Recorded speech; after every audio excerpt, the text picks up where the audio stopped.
Hello दोस्तों, आप कहते हो।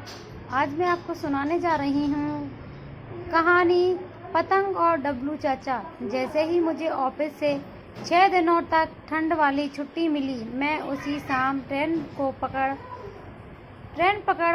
कर ग्वालियर से फूलपुर अपने घर चला आया। दूसरे दिन नहा धोकर नाश्ता करके मैं डब्लू चचा के बरगद के पेड़ की दाहिनी तरफ उनके पतंग वाली लकड़ी की गुमटी के पास पहुंचा तो उसे बंद देख मैंने सोचा कि पता नहीं आज डब्लू चाचा ने पतंग वाली ये गुमटी बंद क्यों की है, जबकि ये मौसम तो पतंग खरीदने और उड़ाने का सबसे अच्छा मौसम है। दरअसल हमारे बचपन से ही बच्चों या बड़ों को जब भी पतंग खरीदने और उड़ाने की इच्छा होती थी तो वे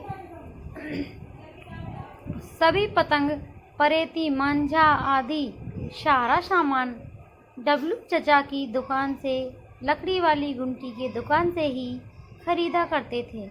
वैसे भी उन दिनों हमारे पूरे शहर में डब्लू चचा और उनके पतंग की यह गुमटी वाली दुकान बहुत मशहूर थी। लोग बाग दूर दूर से इनके यहाँ पतंग खरीदने के लिए आया करते थे। दरअसल इनका एक कारण यह भी था कि वे पतंग बेचने के अलावा पतंग के एक मजे हुए जानकार भी थे। वे पतंग खरीदने वाले अपने ग्राहक से यह पूछ लेते थे कि आप इसे केवल उड़ाने के लिए खरीद रहे हैं या फिर उड़ाने के लिए। फिर ग्राहक जैसा जवाब देता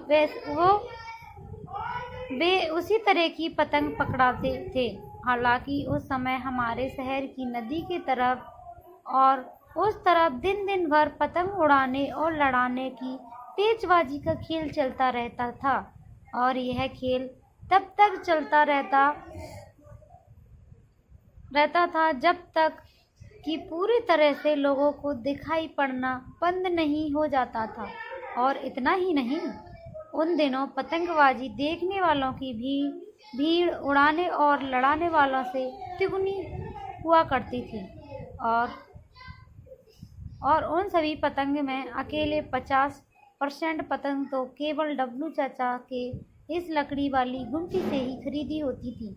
लेकिन फिर धीरे धीरे एक समय ऐसा भी आया जब आधुनिकता ने हमारे शहर की इस शौक को छीनना और उसे निगलना शुरू कर लिया।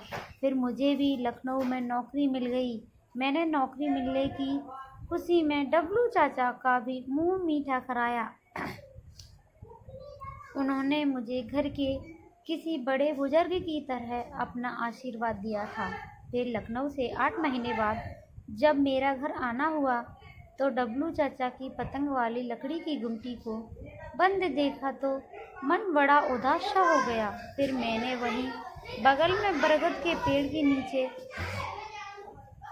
बैठकर आपस में बातें कर रहे लोगों से पूछा कि आखिर आज डब्लू चाचा ने अपने पतंग की एक गुमटी बंद क्यों कर रखी है। तो उन्होंने सबसे पहले मुझे ऊपर से लेकर नीचे तक बहुत ध्यान से देखा तो थोड़ा सा उन्होंने मुझे पहचाना। अरे, तुम भी तो उन्हीं से पतंग खरीदा करते थे। हाँ, दरअसल बेटा, डब्लू चाचा की तबीयत बहुत खराब है। शायद वे अब चंद दिनों के ही मेहमान हैं। मेरे मुंह से ओह निकला और मैं फिर डब्लू चाचा के घर की तरफ चल पड़ा। जैसे ही उनके घर पहुंचा तो उनके घर के बाहर बहुत सारे लोगों की भीड़ लगी हुई थी।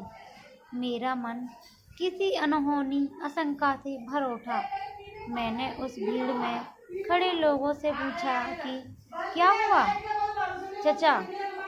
तो उन्हीं में से कुछ लोगों ने बताया कि डब्लू चाचा का अभी इंतकाल हो गया है।